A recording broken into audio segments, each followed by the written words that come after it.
วัสดีค่ะ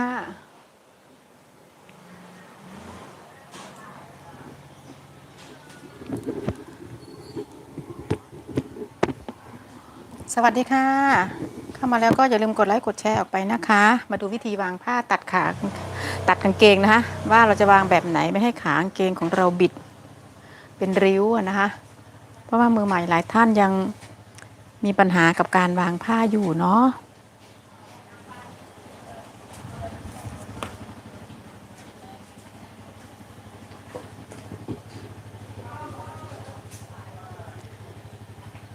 เรามาเริ่มกันเลยนะคะ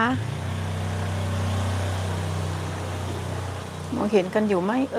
มองเห็นเนาะ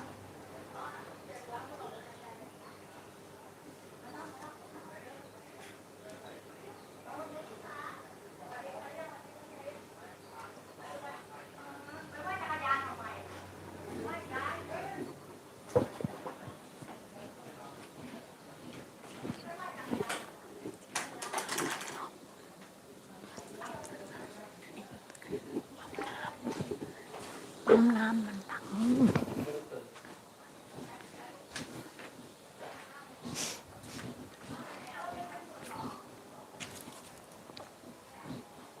สวัสดีค่ะเจอกันกับก้อยค่ะทางช่องวารุณีชาแนล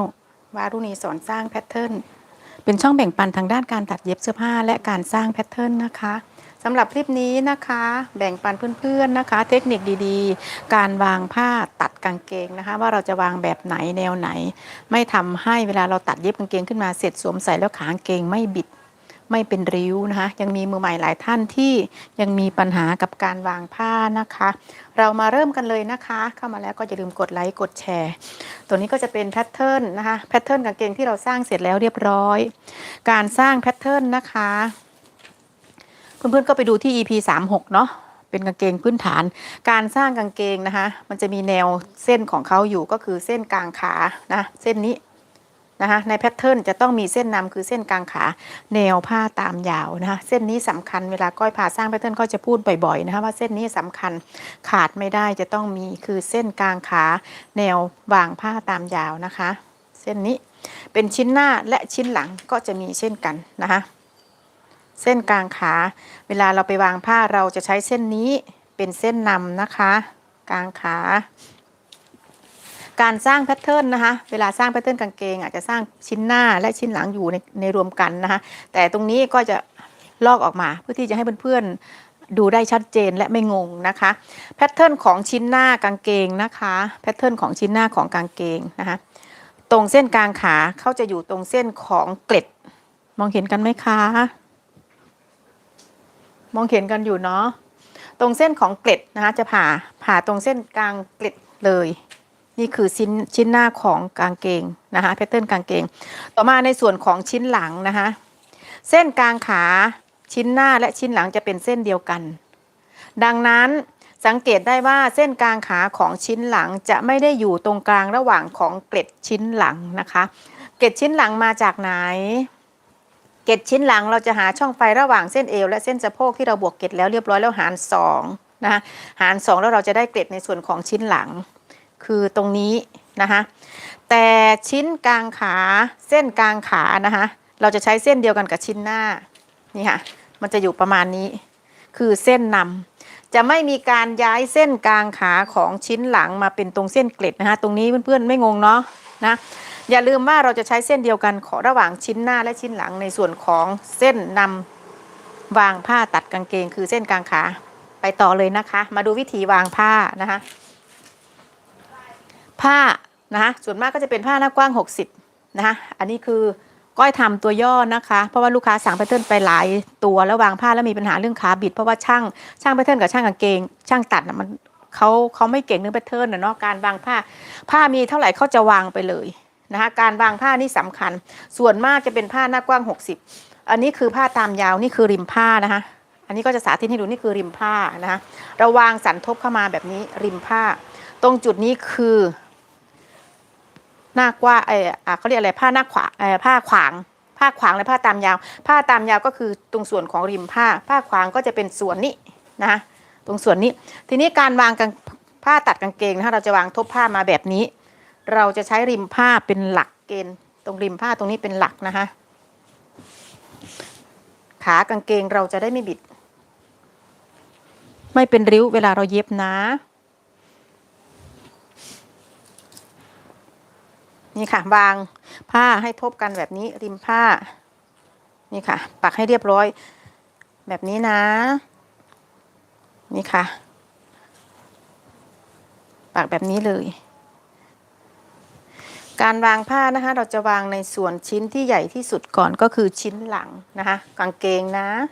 นี่ค่ะมันจะมีชิ้นหลังมันจะใหญ่กว่าเพราะว่าเป้าเขาจะยาวกว่าถูกต้องไหมนี่ค่ะการวางผ้านะคะทีนี้เราจะวางในส่วนริมผ้านะคะหัวใจหลักคือเส้นกลางขานี่ค่ะเส้นนี้นะคะเส้นนี้ยาวลงมาเลยนะริมผ้าเป็นหลักนี่ค่ะเราวางลงไปเลยค่ะวางแบบนี้เราจะต้องเหลือในส่วนของตะเข็บผ้า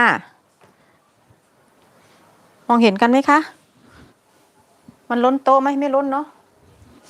นี่ค่ะวางลงไปแบบนี้พอสมมุติว่าเรากะในส่วนของตะเข็บผ้าในการเหลือเผื่อเย็บแล้วเรียบร้อยวางแบบนี้นะคะเราจะใช้ในส่วนของเส้นกลางขาตรงนี้เป็นหลักบนและล่างนะคะบนและล่างจะต้องเท่ากันนะคะในส่วนของด้านบนเราปักไว้เลยนะคะทีนี้เราจะมาวัดในส่วนของริมผ้านะคะจากเส้นริมผ้าตรงนี้มาหาเส้นกลางขาตรงเส้นนี้ว่ากี่นิ้ววัดเลยนะคะจากริมผ้ามาถึงเส้นกลางตรงนี้เส้นกลางขาที่เส้นนำเนี่ยกี่นิ้วนะคะของก้อย5 นิ้วครึ่งของเพื่อนๆเท่าไหร่ก็คือตัวเลขตัวนั้นไม่ใช่ตัวเลขบังคับนะคะเราใช้แค่ตัวเลขเป็นตัววัดนำในส่วนของข้างบนและข้างล่างแค่นั้นเองข้างบน5 นิ้วครึ่งในส่วนของข้างล่างนะคะปลายขาก็ต้อง5 นิ้วครึ่งเช่นกันวัดจากริมผ้ามา5 นิ้วครึ่งตรงไหนตรงส่วนของเส้นกลางขาปักเข็มหมุดเลยค่ะปลายขากางเกงเขาจะเล็กนะคะเห็นไหมว่าส่วนของริมผ้าด้านริมตรงนี้มันจะเหลือเยอะเราจะต้องวางเกรนนำผ้าให้เป็นเส้นตรงนะคะข้างบนจากริมผ้ามา5 นิ้วครึ่งอันนี้ไม่ใช่ตัวเลขบังคับนะคะเป็นตัวเลขในการวัดนำแค่นั้นเองของเพื่อนๆอาจจะ7 นิ้ว8 นิ้วก็ว่ากันไป10 นิ้วก็ว่ากันไปนะคะถ้าข้างบน5 นิ้วครึ่งข้างล่างก็จากตรงริมผ้ามาหาเส้นกลางขา5 นิ้วครึ่งเช่นกันนะคะทีนี้ปัญหาที่ขากางเกงมันบิดก็คือมือใหม่หลายท่านนะคะเห็นในส่วนของริมผ้าตรงฝั่งนี้เหลือเยอะดึงมาเลยค่ะจะได้ประหยัดผ้านี่คือเหตุผลที่ทำให้ขากางเกงเวลาเราตัดเย็บขึ้นมาเสร็จแล้วเรียบร้อยเวลาลองหรือสวมใส่นะขากางเกงเราจะบิดหรือว่าเป็นริ้วนะคะตรงนี้สำคัญมากคือการวางผ้านะคะไปต่อนะคะข้างบนวัดเข้าไปกี่นิ้วถึงเส้นกลางขาข้างล่างก็ต้องเลขตัวเดียวกันนะคะคือปักเอาไว้เลยสังเกตได้ว่าจากริมผ้าตรงนี้มันจะเหลือเยอะตรงนี้เราต้องปล่อยไปนะคะอย่าไปเสียดายผ้านะถ้าเกิดถึงจะเป็นผ้าพื้นหรือผ้าลายก็แล้วแต่นะคะเราทำอย่างนั้นนะขากางเกงเราจะมีปัญหาเรื่องขากางเกงบิดเป็นริ้วนะคะเพื่อนๆมือใหม่หลายท่านอาจจะมีปัญหานะคะต่อมานะคะในส่วนของชิ้นเดี๋ยวนะคะล้นโต๊ะไหมอ่ะก็กลัวมันจะตกเฟรมเดี๋ยวเพื่อนๆจะมองไม่เห็นนะคะเราจะวางสับหัวท้ายก็ได้แล้วแต่สิ่งที่สำคัญคือเส้นกลางเป็นเส้นนำนะคะตรงฝั่งนี้เป็นริมผ้านะคะตรงนี้นี่ค่ะตรงนี้ก็จะเป็นสันทบทีนี้เราจะวางในส่วนของชิ้นหน้านะคะตรงสันทบตรงนี้มันก็จะเป็นเส้นผ้าตามถูกไหมคะเส้นผ้ายาวตามยาวตรงนี้เราก็วางในส่วนของกางเกงชิ้นหน้าเราจะวางสับหัวท้ายขึ้นลงอะไรก็แล้วแต่ได้หมดนะคะสำคัญก็คือตรงเส้นกลางนะคะตรงกลางขาเราก็วัดจากริมผ้าที่เป็นสันทบนะคะวัดเข้ามาว่าด้านบนเข้ามากี่นิ้วจากริมผ้าตรงนี้ตรงสันทบตรงนี้เป็นริมผ้านะคะเป็นริมผ้าแล้ววัดเข้ามาหาเส้นกลางขาตรงนี้ว่ากี่นิ้วตัวเลขไม่มีตัวเลขบังคับนะคะเราจะบังคับตัวเลขตั้งแต่แรกก็คือเราวัดข้างบนได้เท่าไหร่ข้างล่างก็ต้องเท่ากันจากริมผ้ามาหาเส้นกลางเกล็ดตรงนี้กี่นิ้วนะคะสมมุติว่า3 นิ้วถ้าสมมติว่าของก้อยสะตรงนี้4 นิ้วนะคะจากริมผ้ามาหาเส้นกลางตรงนี้ตรงเส้นกลางขา4 นิ้วชิ้นล่างในส่วนของปลายขาก็จากริมผ้ามาหาตรงกลางเส้นขา4 นิ้วเช่นกันนะคะสังเกตได้ว่าผ้าตรงนี้จะเหลือเยอะ อย่าดึงไปนะคะถ้าผ้าเหลือเยอะก็ไม่ต้องดึงไปนะคะให้ใช้เป็นเส้นตามแบบนี้เลยขากางเกงเราจะได้ไม่บิดนะคะขากางเกงของเราจะได้ไม่บิดนี่ค่ะเราก็ตัดตามแพทเทิร์นที่เราปักเข็มหมุดได้เลยแค่นี้เองค่ะเทคนิคการวางผ้าตัดกางเกงไม่ว่าจะเป็นผ้าพื้นหรือผ้าลายใช้วิธีนี้นะคะแล้วมีมือใหม่ถามเข้ามาอีกหลายท่านนะคะว่าเราวางผ้าขวางได้ไหมการตัดกางเกงนะคะในกรณีที่ผ้าไม่พอการวางผ้านะคะวางผ้าขวางหรือผ้าตามสามารถวางได้หมดแต่ถ้าเราวางผ้าขวางชิ้นหน้าชิ้นหลังเราก็ต้องขวางเหมือนกันแต่ถ้าชิ้นหน้าวางผ้าขวางชิ้นหลังวางผ้าตามทุกอย่างมันจะมีปัญหาตามมาในตอนที่เราต่อตะเข็บข้างนะผ้าจะเปลี่ยนเกรนและเปลี่ยนเกรนและยิ่งเป็นผ้าพื้นเป็นผ้าสีเดียวกันก็จริงแต่ว่าเวลาเราวางผ้าขวางชิ้นหน้าผ้าตามชิ้นหลังเวลาเราไปต่อผ้าสีจะเพี้ยนนะคะสีจะเพี้ยนถ้าขวางนะก็ต้องขวางทั้งชิ้นหน้าและชิ้นหลังนะคะถ้าตามก็ต้องตามทั้งชิ้นหน้าและชิ้นหลังแต่ส่วนมากถ้าผ้าพอนะคะจะไม่นิยมวางผ้าขวางกันจะวางผ้าตามยาวคือตามของริมผ้าซะส่วนใหญ่นะคะจะไม่นิยมวางผ้าขวางนะถ้าผ้าพอนะคะนอกจากผ้าที่เขาเล่นลายนะคะ